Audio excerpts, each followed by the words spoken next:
तो आज की ये वीडियो उन स्टूडेंट्स के लिए रहने वाली है जो भी स्टूडेंट्स ऑस्ट्रेलिया जाने के लिए नर्सिंग का सपना देख रहे हैं या फिर किसी रीजंस की वजह से क्वालिफाई नहीं कर पाए हैं या फिर कुछ सर्कमस्टांसेस ऐसे रहे होंगे कि वो रिफ्यूज़ हो गए हैं, तो वो अपना नर्सिंग का सपना तोड़े ना बिल्कुल भी।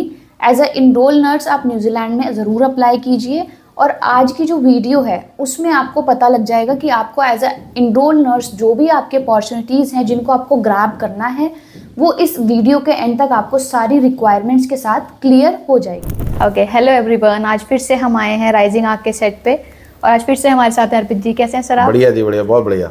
ठीक है सर, तो आज फिर से हम नर्सिंग का टॉपिक उठाकर लेके आए हैं जो बहुत हॉट टॉपिक रहता है आपका। हाँ जी, हाँ जी। ठीक है, और बच्चों को भी बहुत ज़्यादा इंटरेस्ट आता है कि हाँ नर्सिंग की वीडियोस डल रही हैं और हम उनको देख रहे हैं। तो आज हम स्टार्ट करते हैं। सबसे पहले जगह तो वही है, थोड़े से जज्बात बदले हैं। जी जी जी। तो बैचलर से हम डिप्लोमा पे शिफ्ट हुए हैं। ठीक है, तो कंट्री भी तो चेंज करी, ऑस्ट्रेलिया से न्यूजीलैंड में गए हैं। तो ठीक है, सबसे पहले हम यही बात करते हैं, न्यूजीलैंड में हम डिप्लोमा देने की बात कर रहे हैं बच्चों। हाँ जी, हाँ जी, हाँ जी। तो वो डिप्लोमा बैचलर डिग्री क्या है सर? वो देखो क्या है कि ऐसे तो डिप्लोमा ऑस्ट्रेलिया में भी अवेलेबल है। अब देखो मैं घूम फिर के ऑस्ट्रेलिया में आ ही जाता हूँ क्योंकि थोड़ा कंपैरिजन आसान है। कई बच्चे ऐसे हैं जो ऑस्ट्रेलिया के एस्पिरेंट तब न्यूजीलैंड जाएंगे या फिर ऑस्ट्रेलिया से रिफ्यूज हो गए, वो भी ऑप्शन ढूंढ रहे हैं, तो उनको भी न्यूजीलैंड हम ऑप्ट दे सकते हैं। बहुत सारे बच्चे बीएससी नर्सिंग का रिफ्यूजल आया है, ये स्पेशली उन्हीं के लिए ही है। और इसके अलावा भी कोई और एस्पिरेंट है जो नर्सिंग में जाना चाहता हो तो वो भी जा सकता है। अब क्या है कि देखो, जब हम नर्सिंग की बात करते थे ऑस्ट्रेलिया के लिए तो बच्चा बैचलर और मास्टर्स के लिए बात करते थे, वो रजिस्टर्ड नर्स का कोर्स होता था। ठीक है, ऐसे ही ऑस्ट्रेलिया में डिप्लोमा भी अवेलेबल है नर्सिंग के। वो कंप्लीट करने के बाद बच्चा क्या कहते हैं, एनरोल्ड नर्स बनता है। जैसे आप हॉस्पिटल जाओ तो आपको दिखता है ना कि सीनियर और जूनियर डिफरेंस है नर्सेज में भी, वैसे ही वहाँ पे भी एक कैटेगरी फॉल होती है। और न्यूजीलैंड में एनरोल्ड नर्स का डिप्लोमा भी अवेलेबल है और ये लेवल 5 का डिप्लोमा है और बच्चा ये वहाँ जाके कंप्लीट कर सकता है। और this is a very good degree that ये ग्रीन लिस्ट प्रोग्राम लिस्ट के अंदर भी आते हैं, ऑक्यूपेशन में भी आती है, ग्रीन लिस्टेड प्रोग्राम है। और ये बच्चा जो ऑप्ट करेगा लेटर ऑन उसको एनरोल्ड नर्स के लिए रजिस्ट्रेशन के लिए लीड करेगा और बहुत ही बढ़िया है। मतलब कोई बच्चा, मतलब नर्सिंग मेरा फेवरेट टॉपिक रहता है, पर ये नर्सिंग में बस मैंने थोड़ा सा पन्ना पलट दिया है और थोड़ा पीछे आके, जैसे मैं हमेशा बैचलर और मास्टर की बात करता था तो पन्ने पीछे मुड़े हैं और पीछे मैंने एनरोल्ड नर्स की बात करी है। तो चलिए आप पॉइंट्स ये नोट करिए बच्चे कि जो न्यूजीलैंड में हम नर्सिंग की बात कर रहे हैं तो यहाँ पे नर्सिंग हमारी दो तरीके की है, एक डिप्लोमा वाली है और एक बैचलर डिग्री है। हाँ। तो अगर आप डिप्लोमा करेंगे तो आप इनरोल्ड नर्स बनेंगे और अगर आप बैचलर डिग्री करेंगे तो आप रजिस्टर्ड नर्स बनेंगे। एकदम करेक्ट। ठीक है, तो अभी हम आगे बात कर लेते हैं। अब नर्सिस की बात करी है हमने, रजिस्टर्ड नर्स और इनरोल्ड नर्स। हाँ जी, हाँ जी। तो सर ये पॉइंट क्लियर कर दीजिए कि नर्सिस में क्या डिफरेंस है? नर्सेज में कोई डिफरेंस नहीं है। देखो नर्सिंग में फेवरेट टॉपिक है तो मैं थोड़ा और भाव से बात करूंगा। देखो नर्सिंग में तो डिफरेंस नहीं है, बस सिंपल सी बात है। आप जैसे एग्जाम्पल लो कि किसी बच्चे ने इंजीनियरिंग का डिप्लोमा किया हो और किसी ने बीटेक कर लियो, जो डिफरेंस डिप्लोमा होल्डर और इंजीनियरिंग बैचलर डिग्री का होल्डर है ना, वही डिफरेंस एनरोल्ड नर्स और रजिस्टर्ड नर्स का डिफरेंस है। बहुत सिंप्लीफाइड वर्जन में मैंने आपको समझाया है। और ये डिप्लोमा लेवल 5 का डिप्लोमा है, मैंने आपको बताया 18 महीने का। मैं थोड़ा और डिस्क्राइब करता हूँ इसको।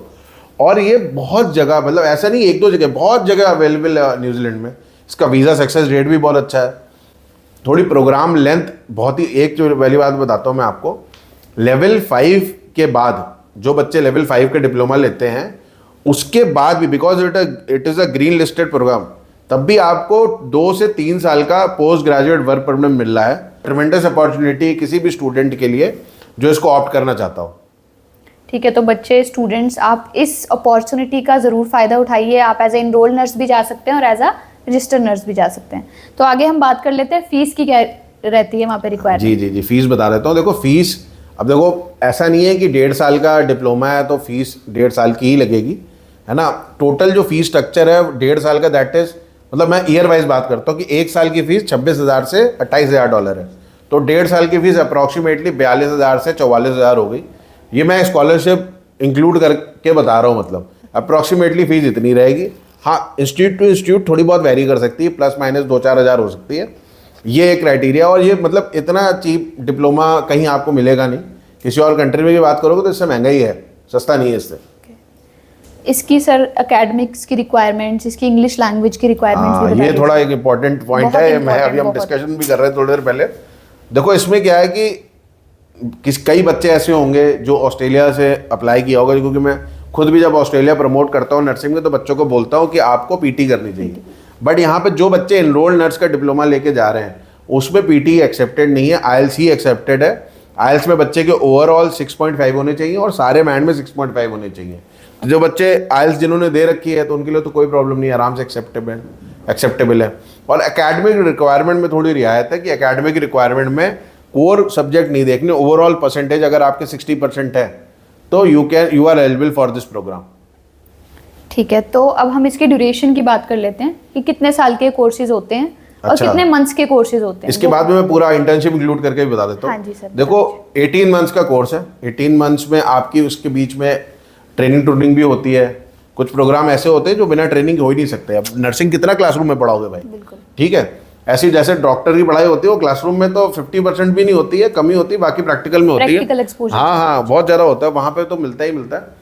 आपने 1.5 साल की पढ़ाई करनी है 18 मंथ्स, उसके बाद 6 मंथ्स की आपने इंटर्नशिप करनी है, उसके बाद आपका रजिस्ट्रेशन आ जाएगा एनरोल्ड नर्स का। उसके बाद आप जॉब कर सकते हैं, आपको वर्क परमिट मिला ही हुआ है 2 से 3 साल का पोस्ट ग्रेजुएट वर्क परमिट। और इसमें तो आप पीआर के पॉइंट आप पूरे करो और पीआर अप्लाई करो। पीआर में रेजिडेंस वीज़ा बोलूँगा, रेजिडेंस वीज़ा अप्लाई करो। मतलब जो बच्चे नर्सिंग लेके जाते हैं वो पीआर वीआर का वैसे भी नहीं सोचते, उनको पता है कि ऑटोमेटिकली इन कोर्सेज में पीआर है। ठीक है, से बच्चे स्ट्रेस्ड रहते हैं कि फंड से रिलेटेड उनको दिक्कत आती है कि हाँ हमारे पास इतने फंड्स नहीं है। हाँ जी, हाँ जी। तो उनको फंड्स के लिए भी क्लियर कर दीजिए कि वो कंफ्यूजन जो है उनके दिमाग में वो क्लियर हो जाए। देखो इस कोर्स के लिए कर देता हूँ, स्पेसिफिकली इस कोर्स के लिए, स्पेसिफिक इस कोर्स के। ठीक है। और मैं थोड़ा एक्स्ट्रा बताऊँ, थोड़ा बड़ा चढ़ा के बताऊंगा कि अगर कल को कम रह पे गए तो भी तब भी बच्चा एलिजिबल हो जाए। देखो 42, मैं एग्जाम्पल लेता हूँ, 42,000 उसकी फीस है, 46,000 फीस है। मैं कहता हूँ इसको भी मैं 50,000 कर देता हूँ, ओके। ठीक है भाई, कि 1.5 साल की फीस $50,000 होगी। लिविंग एक्सपेंस आपके इसके होंगे, 1.5 साल का कोर्स है तो 20,000 होते हैं 1 साल के, तो 30,000 हो गए, 80,000 ये हो गया। ट्रैवल और इंश्योरेंस मिला लो, अगर आप ट्रैवल और इंश्योरेंस का मिला लो इसका तो 5,000 वो हो गया। तो आपके मोटा मोटा हो गए $85,000, जो आज का रेट चल रहा है उससे मैं मल्टीप्लाई करता हूँ।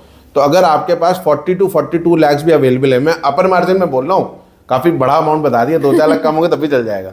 40 लाख के आसपास आपके पास अवेलेबल है। सेविंग में पड़ा है, 3 महीने ओल्ड, एक्सेप्टेबल है। एफडी के फॉर्म में है, 6 महीने पुराना, वो भी एक्सेप्टेबल है। एजुकेशन लोन लेना चाहो एजुकेशन लोन ले लो, आराम से एजुकेशन लोन भी मिल जाता है। दरअसल क्या है ना, बैंक्स में भी अगर आप सरकारी बैंक से लोन लेने जाओगे ना तो स्टार्टिंग में वो कह सकते हैं कि यार आपका ये, क्योंकि वो लोग कहते हैं सरकारी बैंक वाले कि आपको बैचलर डिग्री होनी चाहिए या मास्टर होनी चाहिए तो ही लोन देंगे। बट क्या है, ये लोन आपका प्रॉपर्टी के अगेंस्ट होता है। और ये जो कोर्स होता है ना, बैंक ने भी अपना सिस्टम बढ़ा दिया है काफ़ी, मतलब क्योंकि इतनी एक्सपोजर बैंक्स को भी मिल गया है। न्यूजीलैंड एम्बेसी ने भी काफ़ी यहाँ पे आके मीटिंग्स करी हैं। तो क्या है कि बैंक्स को भी पता है ये कोर्सेज ग्रीन लिस्ट में आते हैं, लेटर ऑन इसमें ट्रेमेंडस अपॉर्चुनिटी है, लेटर ऑन एम्प्लॉयमेंट की कोई प्रॉब्लम नहीं है। तो बैंक्स में भी ये प्रोग्राम लिस्टेड हो चुका है। बहुत सारे बैंक में आप जाओगे तो आपको ये भी पता चल जाएगा कि ये प्रोग्राम उनके लिस्ट में आता है, तो लेटर ऑन आपको एजुकेशन लोन मिलने में कोई प्रॉब्लम नहीं होगी। और मैं बच्चों को हिदायत दूंगा भी, अगर जिनके फंड कम पड़ रहे हैं एजुकेशन लोन ले लो। लिस्ट ऑफ बैंक्स अवेलेबल है, 12 बैंक्स हैं। अगर वहाँ से आप एजुकेशन लोन लेते हो तो काम और आसान हो जाएगा, वीज़ा चांसेस और बढ़ जाते हैं। ठीक है सर, जो लोन यहाँ पे एक्सेप्टेड होता है वो कौन सा होता है? कोलेटरल बेस्ड, ओनली कोलेटरल, घर के अगेंस्ट, प्रॉपर्टी के अगेंस्ट, जिसको भी, मतलब इसको कोलेटरल ही बोलते हैं। तो कोलेटरल प्रॉपर्टी बेस्ड। तो स्टूडेंट्स ये ध्यान रखिए, जो आपका लोन एक्सेप्ट होगा वो कोलेटरल एजुकेशन लोन ही एक्सेप्ट यहाँ पर होगा। ठीक है सर, आपने एलिजिबिलिटी भी क्लियर कर दी, फंड्स भी क्लियर कर दिए। अब यहाँ पे क्या वर्क राइट्स रहने वाले हैं अगर एज अ नर्सिंग कोई बच्चा जाता है तो? देखो वर्क राइट, देखो ड्यूरिंग क्या कहते हैं आपके एजुकेशन के टाइम पे तो सेम ही रहते हैं। मतलब आपका 25 आवर्स पर वीक का रहता है, आप लगा लो मोटा मोटा, एक महीने में 100 घंटे काम कर सकते हो आप। वो तो हमेशा अवेलेबल है ही आपके पास, उसकी कोई प्रॉब्लम नहीं। और ये किसी भी कंट्री का आप देखो इंटरनेशनल एजुकेशन में तो सबसे मैक्सिमम न्यूजीलैंड का ही है। ठीक है, तो अब पीआर की क्या अपॉर्चुनिटीज़ हैं यहाँ पे after this completion of this course? बच्चों का क्या रहता है कि हाँ पीआर पे फोकस रहता है, फ्यूचर सेटलमेंट कैसे होगी? भाई बार बार आपने 2-3 बार पीआर बोल दी। देखो मैं आपको यही बोलूँगा, आपने पॉइंट्स पूरे करने और पीआर अप्लाई करनी है। कोई भी बच्चा जो एनरोल्ड नर्स पे गया है, आप सर्च भी करोगे यूट्यूब पे तो पता चल जाएगा आपको। 1-2 साल का आपको वर्क एक्सपीरियंस चाहिए। ऐसा नहीं है कि मैं बोलूँगा कि भाई डायरेक्टली पीआर अप्लाई हो जाएगी, आपको वर्क एक्सपीरियंस चाहिए होता है। और वहाँ पे ना स्कैसिटी है नर्सेज की, हर जगह मेडिकल सेक्टर में हर जगह है। आज भी ऑस्ट्रेलिया में बच्चे जितने भी जा रहे हैं तब भी स्कैसिटी है ही है। तो 1-2 साल आपका वर्क, आपको मैं मोटा मोटा बोलूँगा 18 महीने से 12 महीने से 18 महीने का आपका वर्क एक्सपीरियंस हो जाता है। बीइंग एन एनरोल्ड नर्स आप जॉब करते हो, उसके बाद सीधे आप पीआर अप्लाई कर सकते हो और लेटर ऑन आपकी पीआर आना बहुत आसानी से हो जाएगी, कोई प्रॉब्लम नहीं होती। ये नर्सिंग वाले बच्चे पीआर के बारे में टेंशन मत लें, डिप्लोमा इन नर्सिंग वाले भी ना लें। ठीक है, तो जिन बच्चों के दिमाग पे फितूर चढ़ा हुआ है या फिर ऑस्ट्रेलिया से रिफ्यूज़ हो चुके हैं नर्सिंग के रिगार्डिंग, तो वो न्यूजीलैंड के लिए भी ऑप्ट कर सकते हैं और बाद में वो ऑस्ट्रेलिया के लिए अप्लाई कर सकते हैं। बाद में जो देखो ऑस्ट्रेलिया के लिए अप्लाई करना है वो थोड़ा लंबा प्रोसेस होता है। मैं किसी भी बच्चे को कोई गलत इन्फॉर्मेशन हम इस माध्यम से देते भी नहीं है कभी भी। देखो जो ऑस्ट्रेलिया आप मूव हो गए बाद में, वो जब आपका रेजिडेंस वीज़ा आ जाता है उसके बाद आप वीज़ा अप्लाई करो ऑस्ट्रेलिया के लिए, वो मिल बहुत आसानी से जाता है। देखो यहाँ से वीज़ा अप्लाई करना और न्यूजीलैंड का रेजिडेंस वीज़ा आपके पास हो तब ऑस्ट्रेलिया का अप्लाई करना, बहुत ज़मीन आसमान का अंतर है। ई वीज़ा की कंडीशन बहुत कंट्री की बहुत सारी की वीज़ा कंडीशन सेम है। न्यूजीलैंड की सिटीजनशिप के बाद आप ऑस्ट्रेलिया में अनलिमिटेड टाइम वर्क राइट है आपके पास, आराम से आके काम कर सकते हो, कोई प्रॉब्लम नहीं आती। If you have any query related to diploma in nursing in New Zealand तो आप अर्पित जी की टीम से कॉन्टैक्ट करिए और इसी तरह की इन्फॉर्मेटिव वीडियोज़ के लिए हमारे चैनल को सब्सक्राइब कीजिए और हमारी वीडियोज़ को लाइक कीजिए। हमारी टीम में कारिया मैम ही है, इनको भी कांटेक्ट कर सकते हैं आप, है ना, इनका भी नंबर फ्लैश करता है। न्यूजीलैंड यही देखती है, इसीलिए क्वेश्चन भी बहुत डिटेल में पूछती है। ठीक है जी, धन्यवाद।